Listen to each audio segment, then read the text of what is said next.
एक शाम प्राची टीवी पर सीरियल देख रही होती है। तभी उसकी सास वहां आती है।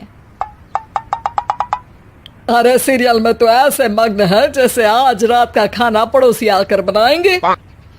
मुझे पता ही नहीं था आपने अपने बेटे की शादी पड़ोस में भी की हुई है। हैं? मतलब?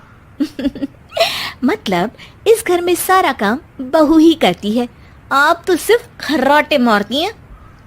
अच्छा जी, फिलहाल तो तुम आराम फरमा रही हो, चलो जाओ, ये मेरे टीवी देखने का समय है।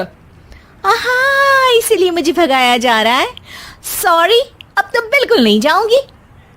प्राची की इस बात पर दोनों सास बहू के बीच टीवी रिमोट के पीछे बच्चों जैसे छीना झपटी शुरू हो जाती है, जिसके बीच श्लोक भी काम से घर वापस आ जाता है। आज मेरी चूहे बिल्ली की जोड़ी किस बात पर झगड़ रही है?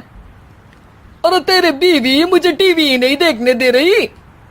अरे तुम्हारी मम्मी मुझे खाना बनाने के लिए फोर्स कर रही है। अरे वाह, ऐसे बेतुके रीजन पर तो बच्चे भी झगड़ा नहीं करते। अरे मुझे कुछ मत बोल, सब इसने ही शुरू किया है। हाँ हाँ, जैसे आप तो बहुत दूध की धूली है ना। अरे बस, दोनों चुप।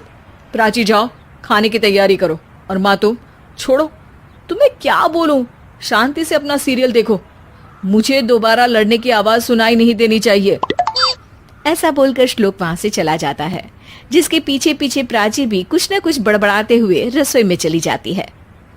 हाँ हाँ, सासू जी को तो कुछ बोलेंगे ही नहीं, बस मुझ पर ही हुक्म चलता है, खाना बनाओ, जैसे मैं इनके घर में खाना बनाने के लिए आई हूँ। इसी तरह शाम बीतती है और रात को श्लोक और प्राची की सास खाना खाकर सोने चले जाते हैं, लेकिन प्राची गुस्से में कुछ खाए बिना काम में ही लगी रहती है।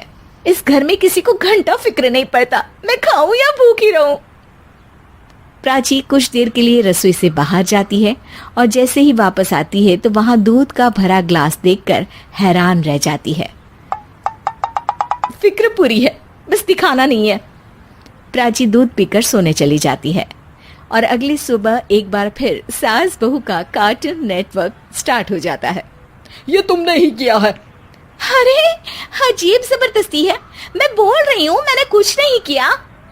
दोनों ने मिलकर पूरे घर को पागल खाना बनाया हुआ है। यहाँ कोई नॉर्मल इंसान तो रह ही नहीं सकता, इसीलिए अब पड़ोसी क्या रिश्तेदार भी घर आने से कतराते हैं। और सुन बेटे, तू भी चंगा, तेरी माँ भी चंगी, तेरी बीवी भी चंगी, रिश्तेदार।